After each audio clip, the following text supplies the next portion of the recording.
Mirëmbrëma të gjithëve dhe mirë se vini në edicionin qendror të lajmeve në Top Channel. Në këto çaste, Ministria e Arsimit do të njoftoj vendimin se çfarë do të ndodhë me shkollat, ndërsa ekspertët e shëndetësisë deklarojnë se jemi larg rikthimit të mësimit. Në diskutim janë skenarët sidomos për të shpëtuar maturën, ndërsa Universiteti i parë ka bërë njoftimin për studentët që provimet i japin online.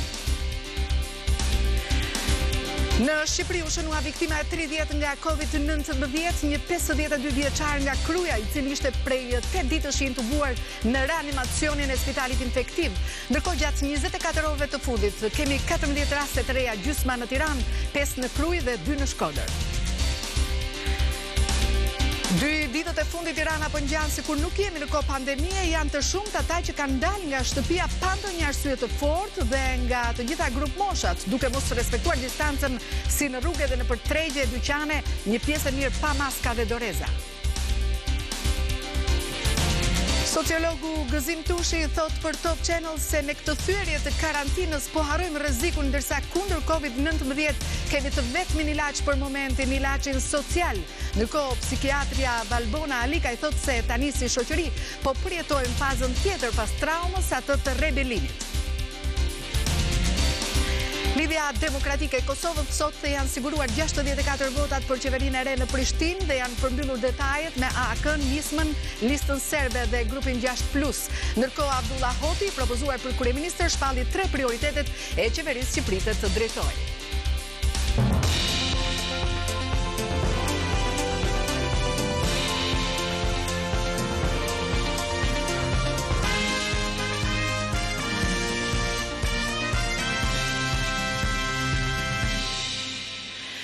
Do të kemi live tani Ministrin e Arsimit, e cila sapo ka njoftuar se në fakt provimet e maturës për vitin 2019-2020 pra do të zhvillohen. E ndjekim live se çfarë do të thot ajo më tej, por bëhet fjalë gjithsesi gjithashtu për klasat e 9 dhe të 12 ta ndjekim në vijim. Hapja pjesëshme e shkollave do të realizohet duke zbatuar në mënyrë rigoroze të gjitha rregullat e distancimit social dhe kushtet higjieno-sanitare në për shkolla. Arsyeja sepse nuk mund të hapim të gjitha shkollat ka të bëjë me numrin e madh të nxënësve që kemi në shumë shkolla dhe pamundësinë që kjo paraqet në ruajtjen e distancës sociale mes nxënësve. Gjithashtu, siç e dini, për shkak të tërmetit, kemi një numër të shkollave që janë dëmtuar dhe jemi detyruar që një numër të nxënësve t'i kalojmë në shkolla me 2 turne. Kjo pamundson higjienizimin e të gjitha shkollave pas çdo përdorimi. Kështu që vendosëm të hapim shkollat vetëm për gjeneratën e maturantëve, duke i shpërndarë nxënësin në të gjitha klasat e shkollave të tyre, në mënyrë që të sigurojmë distancën mes tyre minimum 1.5 metra mes nxënësve, ashtu siç parashihet nga rregullat e institucioneve shtetërore, dhe që numrin e nxënësve në klasë të mos e kemi më shumë se 10 deri në 12 nxënës, apo maksimumi 15 në hapësirat që kanë shkollat kur ofrojnë klasë më të mëdha. Që të realizojmë një numër kaq të vogël të nxënësve në klasë, do të përdoren edhe disa shkolla nëntëvjeçare në afërsi të shkollave të mesme. Institucionet e varësisë të Ministrisë së Arsimit, Sportit dhe Rinisë kanë hartuar plane të detajuara të shpërndarjes së nxënësve nëpër klasa dhe shkolla. Listat emërore do të komunikohen me drejtues të shkollave dhe përmes tyre me nxënësit, që të mos ketë dilema se në cilën shkollë apo klasë do të vjon mësimin secili maturant.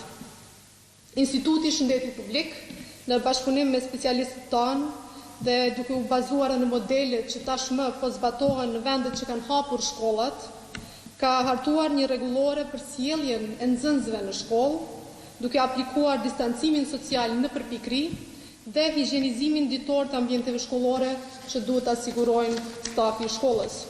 Rregulloria ka mirë të detajuar oraret specifike të hyrjes dhe daljes në shkollë dhe nga shkolla, ruajtjen e distancës, mbrojtjen e nxënësve, kushtet higjienike formatin e qëndrimit dhe mësimit nëpër klasa, si dhe lëvizje në ambientet e brendshme të shkollës që janë të minimizuara në maksimum. Kjo rregullore sapo të mbyllet nesër pas nesër dhe të publikohet, do të ndahet me të gjitha bashkitë, që ato të mund të bëjnë dezinfektimin në kohë dhe do të printohet për secilin shkollë, që secili nxënës, mësues apo staf i shkollës të mos ketë dilema për rregullat që duhet zbatuar gjatë qëndrimit në shkollë. Kemi bërë një punë aq të mirë duke qëndruar në shtëpi, duke mësuar nga shtëpia, saqë kemi minimizuar infektimin e qytetarëve me koronavirusin e ri, ndaj edhe kjo hapje pjesshme e shkollave duhet gjithsesi të mirëmbajë këtë arritje të mirë që kemi arritur së bashku. Mirëqenia e nxënësve tanë është gjëja më e rëndësishme për ne tani. Dhe këtu nuk po flas vetëm për shëndetin fizik, po flas edhe për shëndetin emocional, psikologjik të nxënësve, dhe nga që po jetojmë dhe punojmë në kushte të vështira, do jemi shumë të kujdesshëm me të gjithë. Përveç shërbimit psikosocial shkollor, që është në dispozicion të gjithë nxënësve edhe sot përmes formës online, kemi vendosur gjithashtu të reduktojmë tutje punën që maturantët do të bëjnë para provimit të maturës. Nga data 4 maj, duke filluar fillimisht me mësim nga shtëpia dhe pastaj kalim në shkollë datën 18 maj, puna me maturantët do të fokusohet në provimet e maturës shtetërore. Drejtorët e shkollave, duke filluar nga sot, do të hartojnë programet për secilin shkollë të mesme, që të mundsojnë këtë përqendrim të nxënësve në lëndët e këtij provimi të rëndësishëm. Provimet e maturës nuk do të përfshijnë temat e zhvilluara në kushte shtëpie, pra janë të ndërtuara mbi bazën e koncepteve të zhvilluara në klasën e 10, 11, si dhe klasën e 12 gjatë kohës sa kemi qenë në shkollë. Së bashku me partnerin ton Akademi.al, me mbështetje edhe të UNICEF, kemi xhiruar qindra video me zgjidhje detyrash në matematikë dhe shkenca, të cilat do t'i publikojmë në gjitha kanalet tona, duke përfshirë edhe radio televizionin shqiptar. Kjo është një përgjigje ndaj një kërkese të vazhdueshme të maturantëve që të ketë sa më shumë detyra, ushtrime që mund t'i ushtrojnë para se të futen në provimin e maturës. Provimet do të realizohen mes datave 8 dhe 18. Ishte pra Ministrja e Arsimit Besa Shahini, e cila sapo njoftoi se cilat do të jenë vendimet pra që do të merren lidhur me vitin shkollor 2019-2020. Sipas njoftimit të saj të fundit, shkollat do të hapen vetëm për maturantët e gjimnazeve. Sigurisht në masa të rrepta dhe në rregullore të rrepta, të cilat po rishikohen ende. Shkolla për ta në fakt mund të quhet dhe procesi do të fillojë në 4 maj, fillimisht nga shtëpit, por në 18 maj parashikohet, siç thot ajo, që të rikthehen pra në kushte të reja tashmë mësimore në klasat e tyre. Ndërkohë, njoftimin e Ministres Arsimit më tej që ajo po bën për mediat, ju do të keni mundësi ta ndiqni edhe në Top News. Ndërkaq që Universiteti i parë ka bërë njoftimin për studentët që provimet i japin online si një nga mundësitë që ofrohen në këtë situatë. Por ata që nuk e pranojnë do të kenë sezonin në shtator. Kristi Gongo na sjell tani sërish detajet. Në një vit akademik normal, pa koronavirus, korridoret do të ishin të mbushura me student, auditoret nuk do të ishin bosh. Megjithatë, për shkak të shtyrjes së gjendjes së fatkeqësisë natyrore, Fakulteti i Gjuhëve të Huaja ka vendosur që në vijimsi të mësimdhënies online të zhvillojë edhe provimet në këtë mënyrë, nëpërmjet internetit. Ky është vendimi që dekani i Fakultetit të Gjuhëve të Huaja Artur Sula ka marrë. Kemi vlerësuar kështu, ta kemi një plan alternativ ku dhe studentët kenë mundësi të përmbushin detyrimet e tyre akademike në qershor fillim korriku, të justifikojnë veten e tyre duke marrë pjesë në provime. Kemi lënë pastaj në dorë departamentet që zgjedhin mënyrën se çfarë lloj testi, çfarë lloj provimi do të bëjnë ata online. Qoftë se qeveria shqiptare vlerëson dhe konsideron situatën të shtendosur, të qetësuar dhe thotë brenda datës kaq, kthehemi të gjithë në auditore, ne jemi të gatshëm që të vazhdojmë në auditore sikur s'ka ndodhur asgjë. Studentët e Fakultetit të Gjuhëve të Huaja kanë krijuar një peticion elektronik kundra kësaj metode për të mos lejuar zhvillimin e provimeve online, me arsyetimin se kanë nevojë të bëjnë një muaj seminare për të gjitha lëndët në auditore pas përfundimit të pandemisë. Por dekani Sula shpjegon se provimet online nuk janë të detyrueshme, ata kanë mundësi zgjedhje. studentët të cilët e shikojnë që e kanë këtë pamundur, si për arsye teknike, logjistike apo për arsye nga më të ndryshmet, por tek e fundit nuk kanë besim tek performimi i tyre i mirë për në qershor, ne kemi dedikuar një sezon më vete në shtator për të shlyer provimet e tyre të sezonit të verës. Jo vjesht. Pse? Sepse mas sezonit të shtatorit do ketë pastaj një sezon vjeshte, normal, ashtu siç janë gjithë parashikimet e mundshme. Në Shqipëri u shënua viktima e 30 nga COVID-19, një 52 vjeçar nga Kruja, i cili ishte prej 8 ditësh i intubuar në reanimacionin e spitalit infektiv. Ndërkohë gjatë 24 orëve të fundit kemi 14 raste të reja, ndjekim Alma Demiraj. 14 raste pozitiv me COVID-19 janë shënuar gjatë 24 orëve të fundit në vendin tonë, duke e çuar në total numrin e të infektuarve në 750, por pjesa më e madhe e tyre tashmë janë shëruar. Janë evidentuar gjatë 24 orëve të fundit 7 persona në Tiranë, 5 në Krujë dhe 2 në Shkodër. Mosha mesatare e të prekurve të rinj është 46-47 vjeç dhe nuk kanë shfaqur simptoma të agravuara të COVID-19-s. Janë konfirmuar 14 raste pozitive, nga të cilat 7 janë në Tiranë, 5 në Krujë dhe 2 raste në Shkodër. Deri në këtë moment janë testuar 7.758 raste të dyshuara dhe prej tyre janë konfirmuar me COVID-19 pozitiv 750 raste. Mosha mesatare e rasteve të konfirmuara është 46.8 vjeç. Mëngjesin e sotëm ka ndruar jetë një 52 vjeçar nga Kruja me inicialet SB, i cili ka qëndruar për 8 ditë në reanimacion i intubuar në spitalin infektiv. Ministria e Shëndetësisë dhe Mbrojtjes Sociale i shpreh ngushëllimet familjes së të ndjerit. Shkon pra kështu në 30 numri i qytetarëve që kanë humbur betejën me këtë sëmundje. Top Story rikthehet sonte në mbrëmje pas një pezullimi gati 40 ditor për shkak të izolimit. Emisioni investigativ tregon atë se çfarë ndodh brenda Spitalit Infektiv të Tiranës në dhomat e izolimit të pacientëve me COVID-19 dhe si po e trajtojnë sëmundjen mjekët. Top Story në ndiqti në ora 23 me njëherë pas sopën. Emisioni investigativ Top Story rikthehet në transmetim pas një periudhe pezullimi prej 40 ditësh, për shkak të izolimit që vendosi qeveria për parandalimin e përhapjes së COVID-19.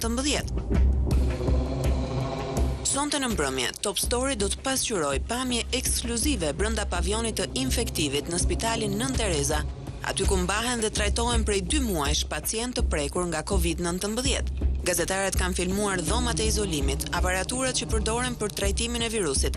Kanë intervistuar pacient dhe mjek, të cilët kanë shpjeguar rastet e të infektuarve që nga faza fillestare e deri tek procesi i intubimit. Temperaturë dhe pak frymëmarrje. E vënova pak morën një mjekim dhe mos e ndaj ardhen gjenetrën. Pjesë e dokumentarit janë edhe rrëfimet prekse të mjekëve, të cilët prej muajsh janë larguar nga familjet e tyre, ndërsa çdo ditë janë në betejë me virusin vdekjeprurës. Top Story nuk do të shfaqet në orarin e saj zyrtar 21:00 për shkak të programacionit maraton që po zhvillohet prej disa javësh në Top Channel. Top Story. Brenda Covidit. Sonte ora 23 në Top Channel. 2 ditët e fundit Tirana apo ngjan sikur nuk jemi në kohë pandemie. Janë të shumtë ata që kanë dalë nga shtëpia pa ndonjë arsye të fortë dhe nga të gjitha grup moshat, duke mos respektuar distancën si në rrugë edhe në për tregje e dyqane, një pjesë e mirë pa maska dhe doreza. Ndjekim Rudina Muço.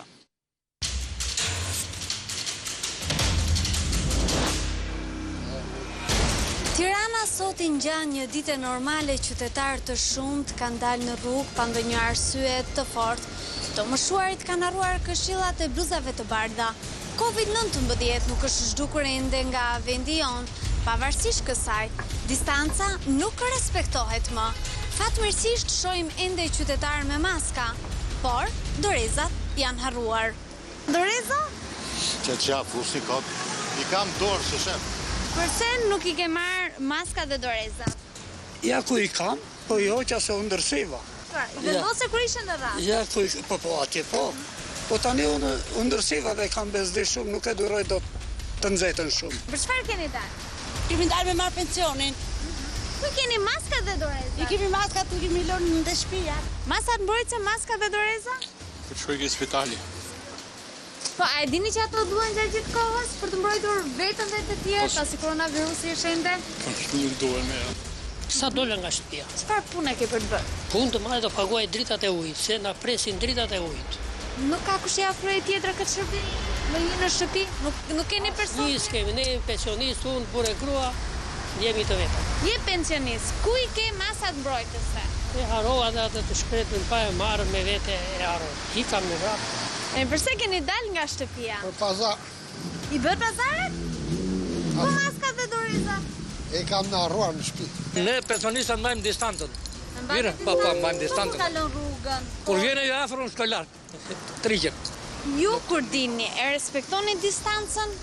Distancën as bëhet fjalë fare se ta kupton është për shëndetin tonë, po si shikon edhe me maskë, si shikon edhe më largë. Morëm në të moment. Aty do t'i vëm. Nuk ka kush i bëj pazare? Jo, s'ka kush i bëj. Do dalë që s'don. S'kam të bëj. Po distancën e respekton me njerëzit? Si unë një herë, të gjitha i respektojmë, shef. Disa i kam veshur këto. Shqiptarët duket si kur u lodhen nga masat shtrënguese që mori Ministria e Shëndetësisë për të parandaluar përhapjen e koronavirusit. Se si u thyen këto rregulla, pamjen më të mirë, ne i gjetëm në tregjet e frutave perimeve. E respektoni distancën? Po, patjetër. Pa masat mbrojtëse, ku i keni? Masat mbrojtëse? Do përpiqemi t'i vëmë për herë tjetër, po distancën po. Rënja e rasteve të reja me COVID-19 në Shkodër ka bërë që edhe atje lëvizja të jetë më e madhe, por ndërsa paradite dalet janë për pazare, pas dite të rinjt janë pa fund për shëtitje dhe policia toleron. Ndjekim Klodian Zhivanin. Vetëm 2 raste pozitive me COVID-19 kanë rezultuar në 24 orët e fundit në Shkodër pas 29 testimeve të marra me tampon. Njëri nga rastet i përket një infermierje në fshatin Prekal të njësisë administrative të Posrribës, ndërsa pacienti i dytë është antari i familjes në Kiras, të cilët gjatë ditës së djeshme rezultuan pozitiv. Lajmi i mirë nga Shkodra është se 64 persona të infektuar janë shëruar, ndërsa kjo ulje e numrit të prekurve është reflektuar me rikthimin e normalitetit në qytet. Pas vendimit të qeverisë për faljen e xhobave ndaj shkelësve të rregullave, në Shkodër ka një tolerim të theksuar ndaj qytetarëve. Forcat e policisë qëndrojnë në ato pak postobloqe të mbetura, por kontrollet mungojnë, ndërsa masat e marra zbatohen shumë pak. Ndërkaq edhe tuneli i dezinfektimit i vendosur në tregun e Rusit, një nga më të populluarit, shërbeu vetëm për disa ditë. E më pas, ai nuk funksionoi më. Zoj, keni kryer dezinfektimin këtu përpara ju? Jo. Pse nuk funksionoi? Jo. Kur kam hyrë s'ka Të shive, po dezinfektohem me këtë rast. E ndezën tani? Po. Jo, nuk e di. Unë kur kam kalu, si ishte. Si shikohet? Vetëm sa po vjen media, tuneli i dezinfektimit në tregun e Rusit aktivizohet. Ndërkaq kur janë qytetarët, një gjë e tillë nuk ndodh. Po kalonin tuneli e dezinfektimit, a funksionoi? Ja. Dezinfektuat ju? Ja. Por nëse gjatë paradites mund të tolerohen disa qytetarë kryesisht të moshuarit që dalin për të kryer shërbimet e nevojshme apo për të bler ushqime, pamjet e orëve të pasdites në pedonalet e qytetit, ku të rinj pa fund dalin për të shëtitur, janë as pak normale në një situatë të tillë. Me të vërtetë që gjendja në Shkodër duket se është normalizuar ditët e fundit, por kjo nuk do të thotë se virusi është zhdukur. Gjirokastra është një nga zonat e gjelbra në vend që përfitoi lehtësi televizjes, por kjo s'do të thotë se aty mund të hyjë dhe të dalë kush të dojë. Si po funksionon kjo, do të na e tregoj Kristina Fidhi, e cila ishte në postbloku në hyrje të qarkut në kufirin mes Gjirokastrës dhe Mallakastrës. Kjo është pika e kontrollit e vendosur në kufirin midis dy qarqeve, atij të Gjirokastrës dhe të Mallakastrës, që prej ditës së djeshme kjo pikë kontrolli është aktive për të kontrolluar masat brenda zonave të gjelbra dhe për të penguar kalimin e personave dhe mjeteve brenda këtij territori. Çdo individ apo mjet duhet të hyjë brenda këtij territori me autorizim të posaçëm. Edhe për më shumë detaje do të pyes zotin Altin Muçaj, i cili është shefi i seksionit të trafikut urban dhe interurban.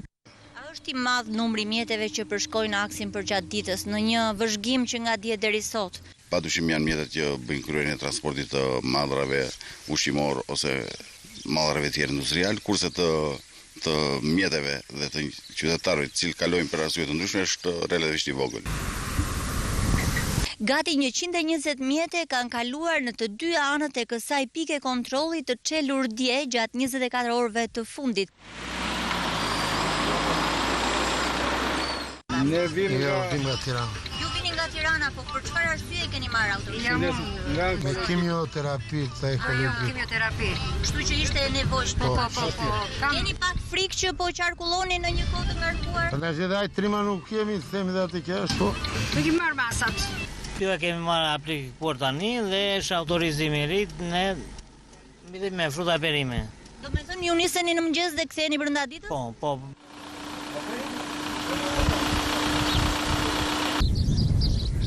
Mjetet të cilat lejohen të kalojnë përmes kësaj pike kontrolli e vendosur në kufirin midis dy qarqeve, ku Gjirokastra është një qark i gjelbër tashmë, janë mjetet që lidhen me shërbimin që bizneset ofrojnë për qarkun e Gjirokastrës dhe më pak në 30% të rasteve kemi të bëjmë me mjete private të cilat kanë leje dhe autorizime të posaçme që lidhen vetëm me situata të veçanta, sidomos me rastet kur ju duhet patjetër familjarëve të shoqërojnë dikë që merr shërbime shëndetësore në Tiranë, rastet për shembull që kryejnë dializë apo kimioterapi dhe përjashtohen të gjitha rastet kur një person kërkon autorizim për të vizituar për shembull familjen në qarkun e Gjirokastrës.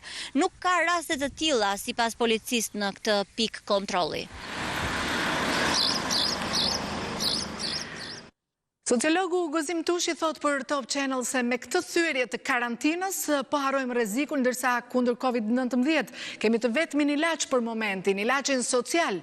Ndërkohë psikiatria Valbona Alika i thot se tani si shoqëri po përjetojmë fazën tjetër pas traumës, atë të rebelimit. Ndjekim Juli Ristanin.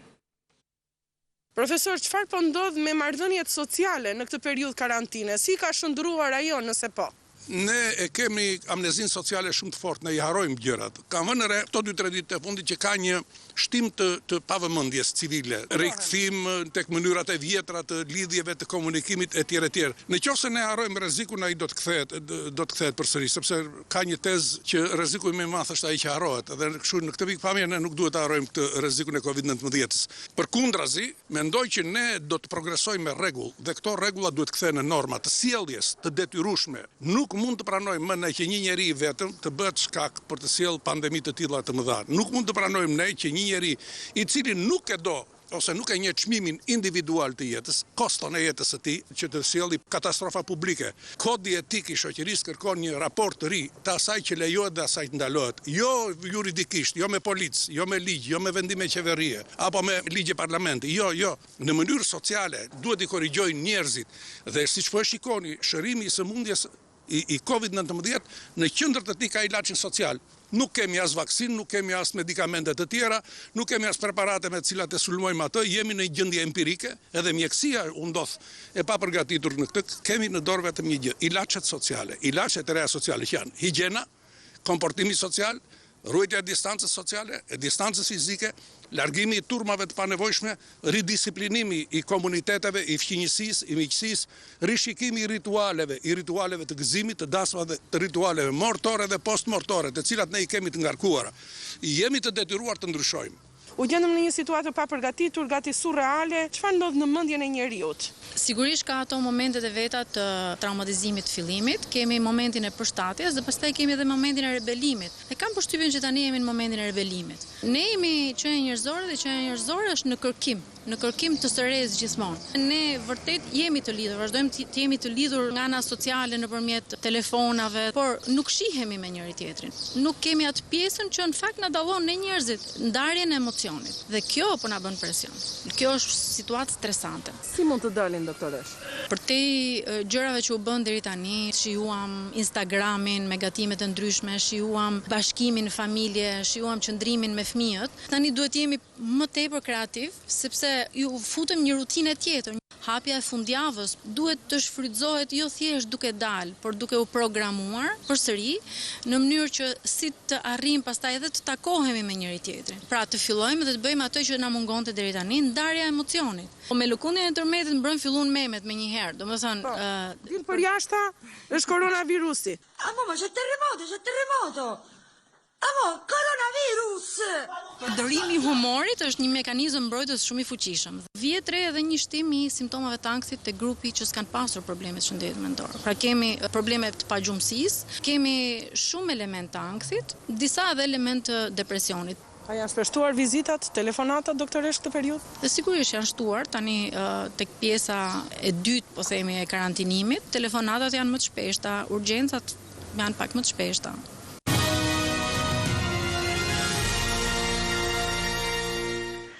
Pasonerit e Krujës nuk do të nisin punën me protokoll të kuq. Me kaq shumë masa, thonë përfaqësuesit e kësaj industrie, ata nuk mund të vijojnë punën. Me protokollin e kuq nuk mund të vazhdojmë punën në mënyrë kategorike. Protokolli i kuq i vendosur nga qeveria në mënyrë që të nisë puna nuk është pritur mirë nga drejtuesit e fasonerive. Përdorimi i dorezave, maskave, distanca 2 metër nga njëri punonjës tek tjetri apo dhe udhëtimi me furgonat e posaçëm janë disa nga pikat që asnjë prej këtyre drejtuesve nuk mendon të realizojë, kjo sepse sipas tyre puna bllokohet. Pse nuk e mbajmë dot distancën 2 metër? Nuk realizohet kpuca, të vinë eksperta, nuk realizohet me dal kpuca, nuk realizohet. Distanca e kpuc, si që ka bojë italianë që ka matna me procese, lejo dej metër gjys, maksimumi metër gjys, maksimumi. Autobuset duhet të funksionojnë me 1/4 e kapacitetit. Atëherë si ka mundësi që ne të gjejmë 4 fish autobus, është e pamundur pra. Procesi punës është i tillë që doreza të krijon më shumë rrezik se sa ta mbash, se mos e mbash. Është proces me djegje, me temperaturë të lartë që po të vendosësh dorën, digjet rrezikohet punojës. Në Kruj janë 27 fasoneri, por në rang kombëtar sigurisht më tepër, çka do të thotë se edhe pika e kërkesës, një mjek për çdo fasoneri nuk mund të plotësohet sipas tyre, dhe protokolli i kuq edhe këtu ka probleme. Kërkohet një mjek për çdo ndërmarrje. Ne jemi rreth 760 ndërmarrje në Shqipëri. Dhe kemi në Shqipëri apo s'kemi rreth 1000 mjek. Atëherë si bie që 70% e personelit mjekësor të vinë në ndërmarrje të fason? Një kërkesë tjetër është dhe paga e luftës për punonjësit e tyre. Të jepet paga 3 muaj ka 260.000 lekë punonjësve. Ideja është e qartë. Fasonerit nuk kanë ndërmend të nisin punën deri kur qeveria të vendos të rikthejë në fuqi protokollin e gjelbër.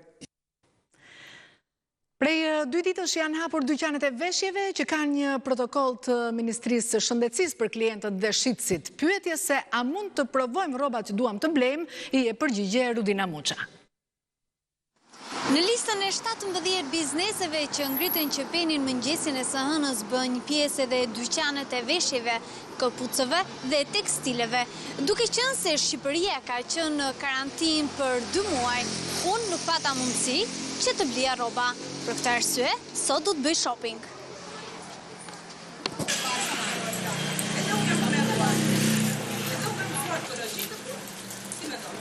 Përshëndetje, si jeni? Përshëndetje. Kam nevojë për një veshje të jetë sa praktike, por të jetë edhe e bukur, diçka me jeans, xhaket. A kemi një gjë të tillë? Po, patjetër. Por kam një problem. Koronavirusi është ende në përkëp. Sa e sigurt është veshja që unë do të provoj? Çfarë masash keni marrë ju si biznes për të më mbrojtur mua si kliente? Në bazë të rregullores që ka vendosur Ministria e Shëndetësisë, ne dyqani është i disinfektuar, masat i kemi marrë, dorezat, maskat, disinfektantët, po ashtu dhe rregulloren që mund ta shihni ju vetë, distancën që neve e kemi. Pastaj në krahun tim të djathtë, domethënë ndodhet koleksioni i sapo ardhur. Më fal, këto veshje a disinfektohen? Dhe dua të të bëj dhe një pyetje personale, duke qenë se ti ke kontakt të afërt me klientët dhe i ndihmon ata në momentin që vishen, sa herë ndroni dorezat? Këto janë të disinfektuar paraprakisht dhe në vazhdim do të disinfektohen çdo ditë. Dorezat janë një përdorimshme, ndërohen sa herë klientët, domethënë ndihmohen. Çfarë më sugjeron? Do sugjeroja një palë gjinsa, që janë pak se dhe serioze, por dhe që do dukeshe shumë bukur. Po ashtu me një këmish dhe një xhaket, që shkon një kombinim super. Kështu që mund t'i provojnë. Faleminderit.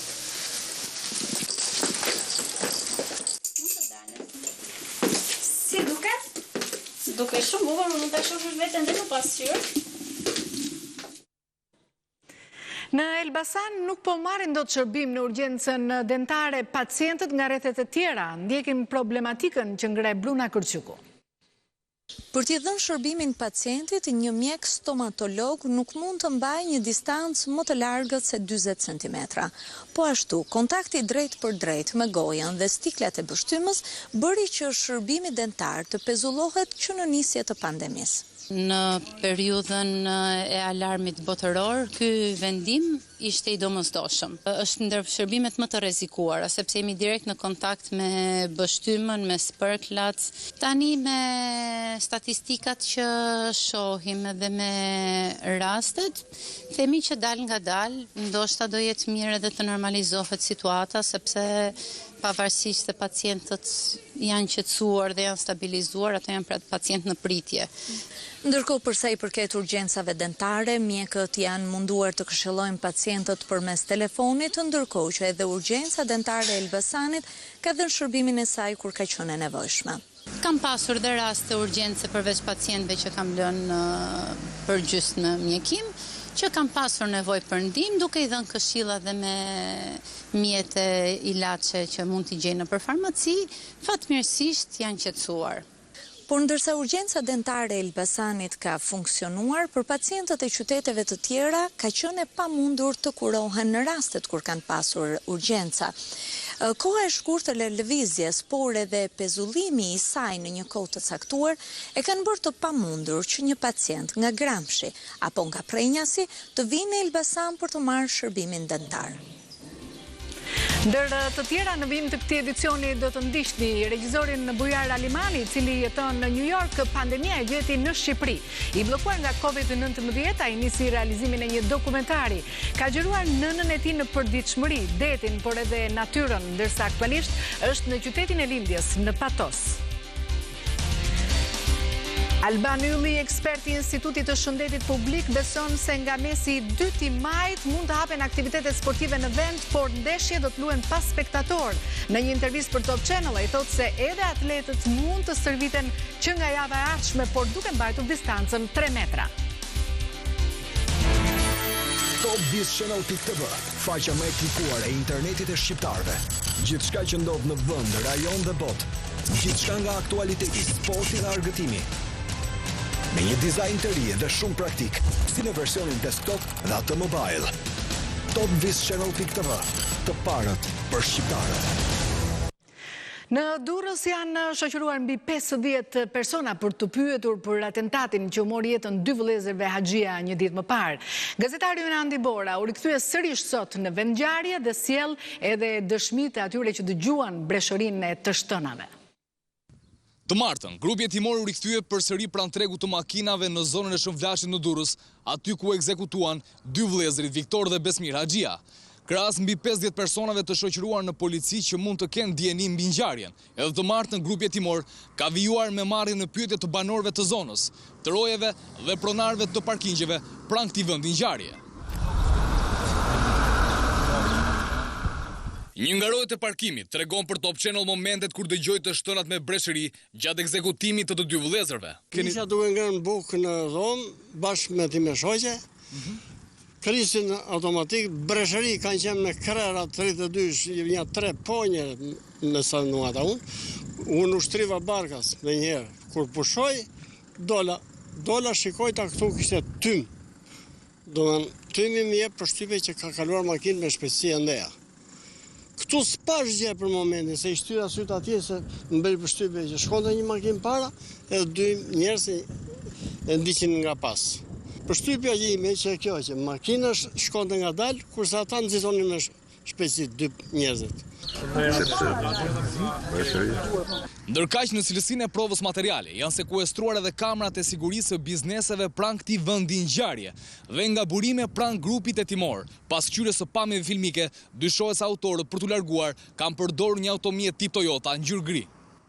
Grupi hetimor ka sekuestruar edhe aparatet celular të dy viktimave për të parë kontakte që ata kanë pasur së fundmi.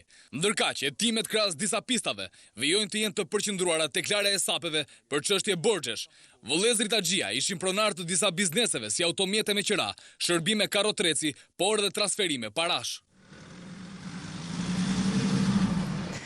Janë zbardhur motivet e ngjarjes së rënd të një dite më parë ku mbetën të vrarë 2 persona në Lezhë, ndërsa policia arrestoi autorin e dyshuar dhe ka shpallur në kërkim vëllain e tij. Vëllai një prej viktimave tregon se me autorin nuk kishin probleme pronësie. Policia ka zbardhur motivet e ngjarjes së rënd të një dite më parë të Kol Murranit dhe Preng Simonit në fshatin Lajme i Vjetër në Lezhë. Ngjarja ka ndodhur pas grindjeve për çështje tokash në mal me një prej viktimave Kol Murranin. Si autor i dyshuar i kësaj vrasje të dyshim u arrestua 40 vjeçari Aleksandër Përdoda, i cili krimin e ka kryer pikërisht në tokën ku ai ngrinte pretendimin se ishte e tij. Ndërsa në kërkim u shpall edhe i vëllai Edmond Përdoda. Ky i fundit dyshohet se ka ndihmuar vëllain e tij, autorin e dyshuar të kësaj ngjarje, për të fshehur armën dhe provat e krimit. Por në Shqipëria Live në Top Channel, vëllai i një prej viktimave, Preng Simonit, tregon se nuk kishin probleme pronësie dhe se për ata është ende mister se çfarë ka ndodhur. S'kena pas probleme me njeri, as probleme me pronësi, as një lloj problemi nuk kena pas si familje. Asnjëherë. Aleksandër Përdoda njihet si person me precedent kriminal dhe pak muaj më parë ishte arrestuar për armbajtje pa leje, por më pas është lënë i lirë me urdhër të prokurorit. Sot në mbrëmje, Fiks Fare do të sjellë fakte të reja nga denoncimi i abuzimit seksual i minorenës në Sarand. Vet vajza ka regjistruar ballafaqimin me babain e saj, ku e akuzon se ai e ka rrahur dhe i ka sjellë shokët e tij në shtëpi, ndërta Bajram Tushën, i cili sot është në burg, i akuzuar si abuzues seksual i minorenës. Fiks Fare do të tregoj sot presionin që kanë ushtruar prindrit, policia dhe i arrestuari Bajram Tusha mbi minorenën një ditë para sa ajo të dëshmonte në komisariatin e policisë Sarand. Nëse je pranë një vendi ngjarjeje, nëse je pranë një aksidenti, nëse sheh abuzim pushteti ose personi që shkel ligjin, ti raporto në Top Channel. Mund të dërgoni imazhe me pamje filmike në Viber dhe WhatsApp në numrin e newsroomit ton 069 31 31 311. Ti raporton. Lajmi tani je ti. 5 muaj pas tërmetit shkatrues të 26 nëntorit, rrënjët shqiptare në Amerikë dhe gazetari Marin Mema ja kanë dalë të ndërtojnë 3 shtëpit e para. Bëhet fjalë për shtëpit e 87 vjeçarit Halit Subashi dhe 2 djemve të tij në fshatin Likesh të Shijakut, ndjekim Muhamet Velion. Teksa vendi përjeton situatën e vështirë të koronavirusit, organizata Rrën Shqiptare dhe gazetari Marin Mema kanë inauguruar në Shijak shtëpit e para të reja për familjet e prekura nga tërmeti 26 nëntorit. Vetëm pak ditë pas tërmetit të 26 nëntorit, kur Top Channel erdhi në fshatin Likesh të Shijakut, këto familje jetonin në vështirësitë e arzakonshme. Të 3 shtëpitë e tyre ishin dëmtuar rënd dhe pasi u shpallën të pabanueshme, ato u vendosën në çadra. Sot, fatmirësisht, gjërat kanë ndryshuar dhe 3 familjet me 13 antar kanë hyrë në shtëpitë e reja të ndërtuara në pronat e tyre. Ta gëzoni njërë. Faleminderit shumë. Vini me shnet. Shumë faleminderit. E ju ardhshim vetëm për të mirë. Keni roni dhurat morë. Faleminderit shumë. Ta gëzosh edhe ja e kanë sjellë shqiptarët. Kjo është diçka që kanë bërë shqiptarët nga gjitha vendet. Shumë faleminderit. Është mbështetja e shqiptarëve për treguar se ne gjërat mund t'i arrijmë gjithmonë bashkë. Krahas 87 vjeçarit Halit Subashi dhe 3 djemve të tij, për vajzat e tyre, hyrja në shtëpitë e reja do të mbahet më gjatë.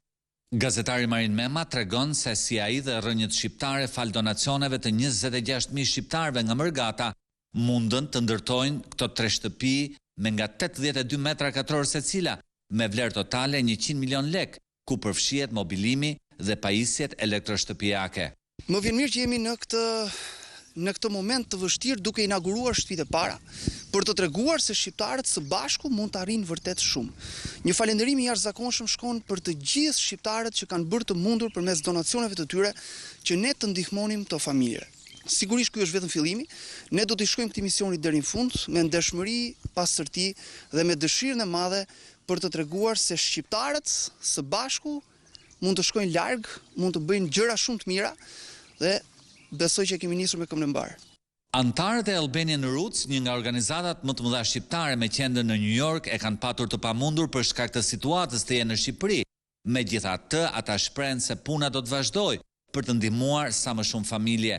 Nga New Yorku, Marko Kepi, drejtuesi i rrën shqiptare, tha: Ne sot jemi shumë të lumtur dhe gëzuar të jemi të parët që po bëjmë një inaugurimin e shtëpive, dhe që familja së bashki mos të rrinë më në çadër, po të rrinë në një shtëpi normale, po ato shpresojmë që në të ardhmen të kenë gjithmonë vetëm gëzime, sepse ne si shqiptarë na bëhet zemra mal që arritin të ndihmojmë të paktën në këtë kohë 3 familje shqiptare. Ndërtimi i këtyre 3 shtëpive është një augur i mirë që tregon se Shijaku ka nisur të ringrihet në këtë situatë të vështirë.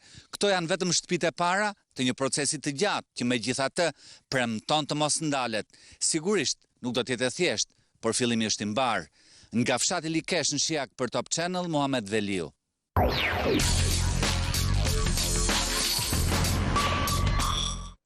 Lidhja Demokratike e Kosovës thotë se janë siguruar 64 votat për qeverinë e re në Prishtinë dhe janë përmbyllur detajet me AK-n, nismën, listën serbe dhe grupin 6+. Ndërkohë, Abdullah Hoti, i propozuar për kryeministër, shpalli 3 prioritetet e qeverisë që pritet të drejtojë. Ndjekim Alberta Ashanin. Marrëveshja për bashkëqeverisje në mes LDK-s, AK-s, nismas, AKR-s, listës serbe dhe grupi 6+ që do ta sjellë në krye të qeverisë Abdullah Hotin, do të nënshkruhet të mërkurën. Partitë politike kanë arritur pajtueshmëri të plotë dhe këtë ka bërë të ditur vetë Hoti, i cili pas takimeve që zhvilloi me kryetarët e partive, tha se kanë mbetur detajet e fundit teknike të marrëveshjes, por Hoti nuk tregoi se cila do të jetë përbërja e qeverisë. Derisa të finalizojmë komplet gjitha detajet teknike me resor, me emrat ministrave, me përgjegjësi që do të kemi, po edhe me parimet e qeverisë, sepse ajo për mua është esenciale që ne të dakordohemi për parimet e qeverisës, mbi bazën e letërkëmbimit që ka pas kryetari Mustafa me kryetarët e partive tjera. Puna e parë e qeverisë, Hoti tha se do të jetë menaxhimi i pandemisë dhe shërimi i plagëve të marrëdhënieve miqësore me shtetet aleate. Jemi të vetëdijshëm që do ta marrim qeverisin e vendit në një situatë bukur të vështirë, me pandemi, me nevojën që shpejt intervenojmë në ekonomi, edhe të kthejmë miqësi që janë lënduar gjatë këtyre javëve dhe muajve të fundit. Pas në shkrimit të marrëveshjes, LDK-ja do t'i dorëzoj shkresë presidentit Hashim Thaçi për ta njoftuar se kanë shumicën parlamentare për krijimin e qeverisë. Por nëse ky hap realizohet, lëvizja vetëvendosje ka paralajmëruar dërgimin e rastit në gjykatën kushtetuese, me pretendimin se kjo parti nuk ka refuzuar kërkesën e presidentit. Lëvizja vetëvendosje me 30 deputet mund të drejtohet gjykatës kushtetuese dhe gjykata e që gjykon. Nuk jemi ne ata që gjykojmë. Ne japim vlerësimet tona dhe bindjet tona dhe veprojmë mbi bazën e këtyre vlerësimeve dhe bindjeve. Qeveria Hoti është thënë se do të ketë 15 ministri. Prej tyre 4 ministri bashkë me një zëvendës kryeministër ka kërkuar AK-ja, nisma ka kërkuar 2 ministri, ndërsa ende nuk dihet për AKR-n dhe grupin 6+. Derisa lista serbe do t'i ketë 2 ministri dhe pozitën e zëvendës kryeministrit. Alberta Ashani, Top Channel, Prishtinë.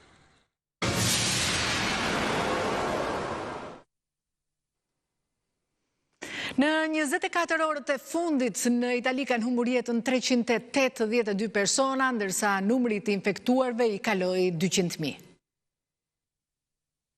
Italia ka kaluar shifrën e 200.000 të prekurve nga koronavirusi. Numri i personave aktualisht pozitiv, i viktimave dhe të shëruarve, në total pra, është 201.505, me një rritje krahasuar me të hënën prej 2091 rastesh të reja. Të sëmurët janë në total 105.205, 608 më pak se një ditë më parë. Ndërkohë në 24 orët e fundit, ka patur 382 viktima dhe 2.317 të shëruar. Janë 1.863, pra 93 më pak, pacientët në terapi intensive.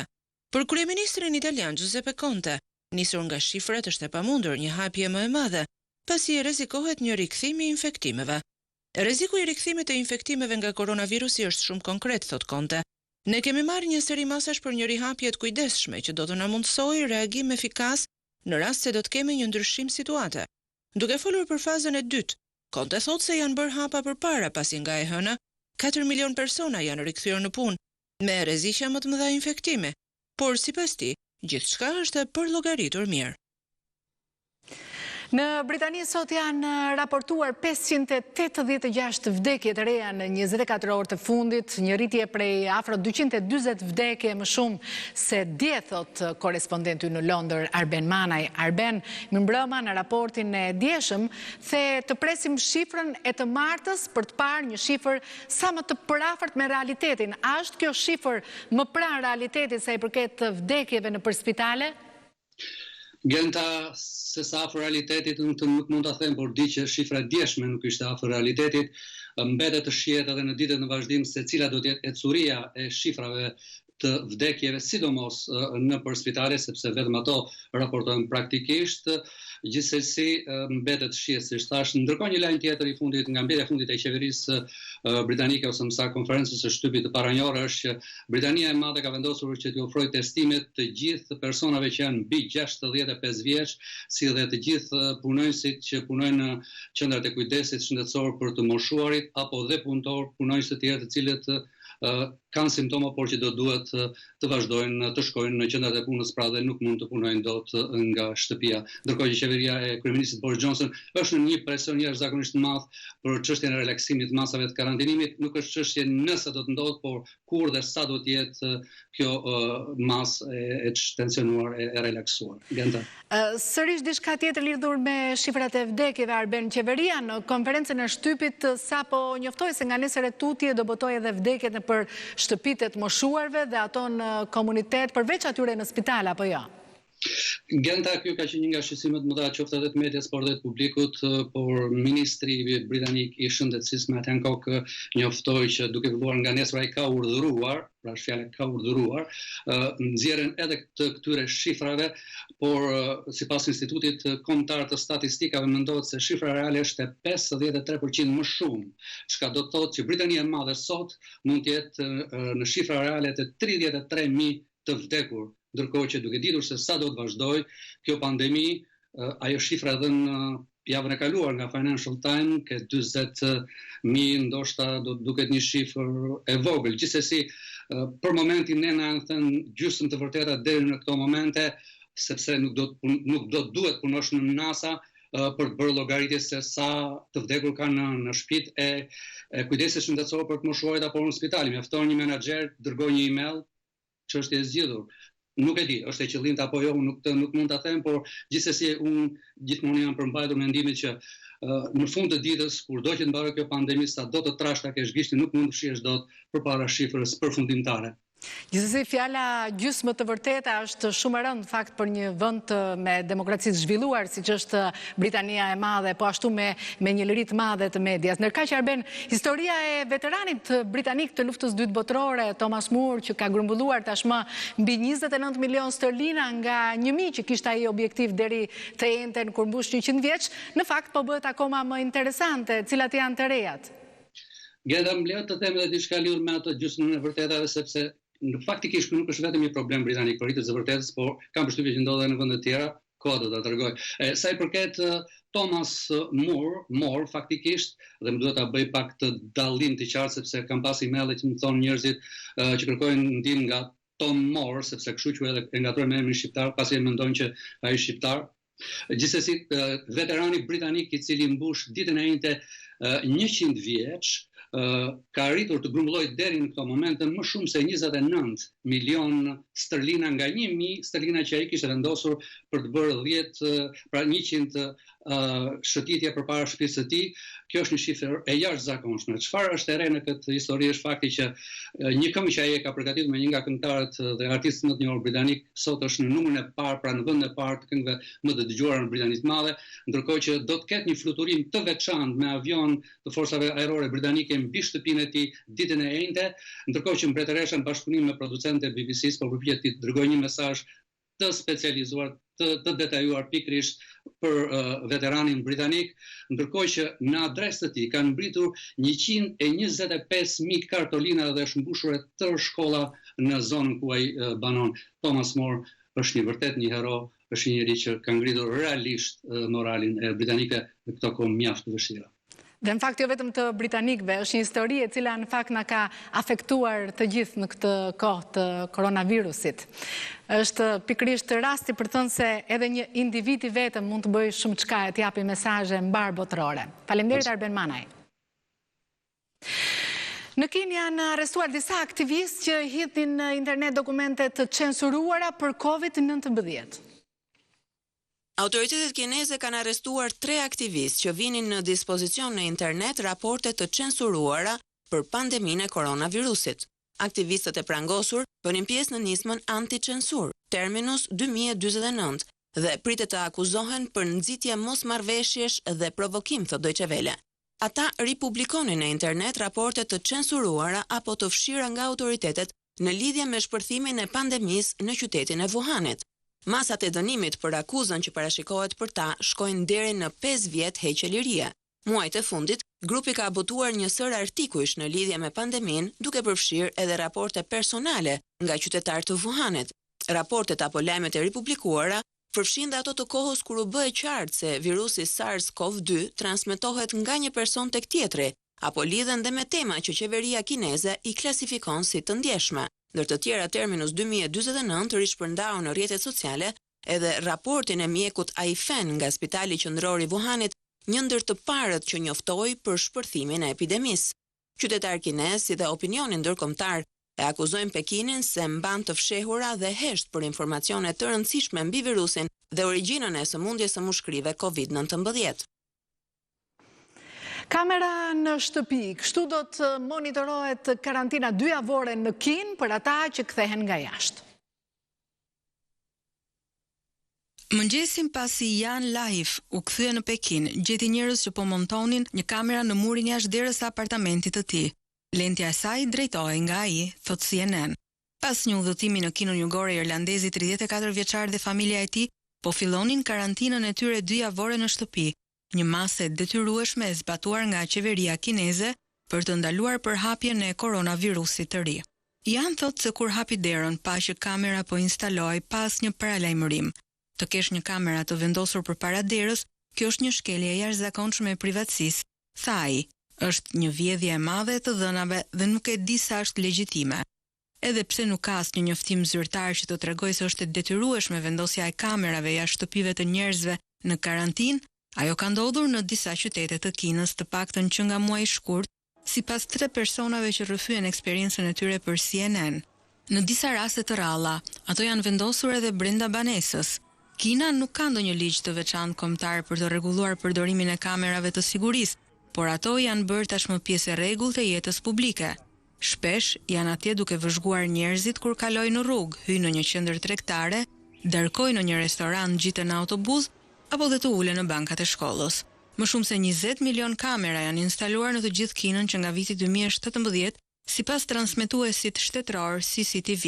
Por burime të tjera sugjerojnë se kjo shifër është shumë më e lartë. Australia hapi plazhet ndërsa shtohen testet masive për koronavirusin. Plazhet po japin në Australi me shpresën se politika e testimeve masive do ndihmojë në rënien e rasteve të reja të koronavirusit në vend.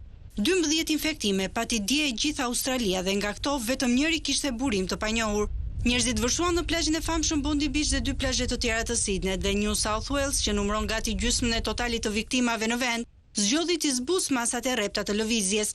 Ministri australian i shëndetësisë Greg Hunt u tha gazetarëve se 2.4 milion njerëz kanë shkarkuar aplikacionin qeveritar të gjurmimit të koronavirusit.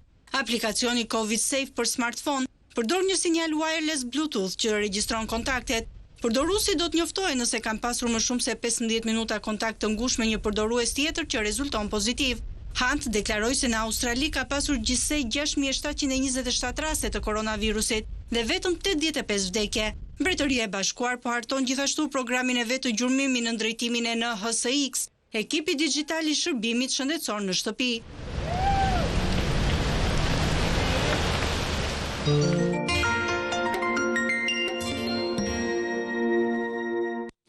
Regjizorin Bujar Alimani, i cili jeton në New York, pandemia e gjeti këtu në Shqipëri, blokuar nga COVID-19, ai nisi realizimin e një dokumentari. Ka xhiruar nënën e tij në përditshmëri, detin, por edhe natyrën, ndërsa aktualisht është në qytetin e lindjes në Patos. Ndjekim Jetona Koçibellin. Gjatë kësaj periudhe ne kemi vendosur theksin në kronikat e kulturës tek shpresa për të mirën dhe të bukurën, që do të na ndihmojë për të kaluar këtë periudhë të vështirë. Kemi sjellë krijimtarinë e disa artistëve, kësaj here jemi ndalur të flasim me regjizorin Bujar Alimani. Ai gjatë kësaj kohe ka gjetur të bukurën tek gjërat e veta personale, tek nëna e vet, po ashtu edhe tek pranvera dhe tek deti. Të gjitha këto i ka sjellë në një dokumentar që është duke xhiruar për momentin, ndau ekskluzivitetin me ne dhe së shpejti do të shkoj në New York, ku do ta montoj në studiot e veta, aty ku ai edhe zhvillon aktivitetin e tij si filmbërës. Unë si krijues nuk mundesha të mos bëja diçka, domethënë nuk mundesha të mos xhiroja. Ky është profesioni im, unë jam kineast, jam regjisor dhe arma ime është kamera, kështu që vendosa ta dokumentoj në imazhe gjithë këtë periudhë që më përshiu edhe mua ashtu si gjithë të tjerë. Dhe nise nga vetja, apo jo? Nise nga familja jote dhe nga dikush shumë i shtrenjtë për ty, nga nëna jote? Po, është e vërtet që ajo ka zuri vend shumë të veçantë në mua edhe në gjithë periudhë. Nuk kam gjendur ndonjëherë kaq shumë me të. Po si e xhirova nënën tënde? Në çfarë veprimesh? Në përditshmërinë e saj, në monolog, Në gjithë të përditshmërinë e saj, duke nisur që nga mëngjesi, nga kafja e mëngjesit deri tek gatimet shumë tradicionale që bënte dhe deri tek meditimet në balkon pas ditëve. Kemi balkon për cilëve duke i deti edhe bërinim edhe flisim shpesh. Kam folur shumë gjatë gjithë të periudhë me kështu që në ato fashat e orareve që lejoheshin unë dilja jashtë dhe vazhdoja xhiroja. Gjëra kam më të thjeshta, domethënë lulet, pemët, degët, barin, kafshët përreth, dhe sidomos detin që është një urikumi sigurisht që është një pasuri shumë e madhe jona. Ndova të regjistroj të gjitha këto. Sot tani në këtë moment u ndodhem në qytetin tim të lindjes, Patos. Këtu nuk ka det, por ka një det shumë të madh dashurish nga njerëzit e mi.